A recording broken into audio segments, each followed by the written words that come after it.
Il-Partit Nazzjonalista għadu jinsisti li ma jgħidx min huma dawk li tqabdu jagħmlu il-proċess ta' due diligence fuq Adrian Delija u Alex Borch, iż-żewġ kontestanti għal kariga ta' kap ġdid tiegħu. Wara li l-ġimgħa l-oħra s-Segretarju Ġenerali Charles Bonello żelaq mill-mistoqsijiet diretti f'dan ir-rigward, erġajna staqsejna lil kap tal-komunikazzjoni tal-PN Netanji Lattart iżda dan tana tweġibiet identiċi. Skontu bħal Bonello qablu il-Partit Nazzjonalista ma jidħolx fil-proċess. Meta nġibditlu l-attenzjoni li dini l-istess tweġiba li tana Bonello qablu u li d-dikjarazzjoni tagħhom li l-partit mandu l-ebda sej fija ma treġix, Netanji Lattart qalilna biss li mandu xejn iżjed xi jżid.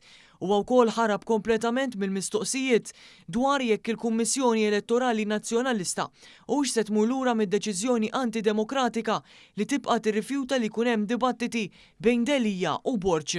Waqt li mir-regoli tal-proċess għal ħatra ta' kap tneħħit il-klawżola li l-kontestanti ma jistgħux jirreferu għal xulxin waqt l-intervisti li jsirulhom separatament, jidher ċar li l-PN baqa' persistenti fuq din iċ-ċensura minkejja l-kritika kbira li dabbar inkluż mill-medja indipendenti.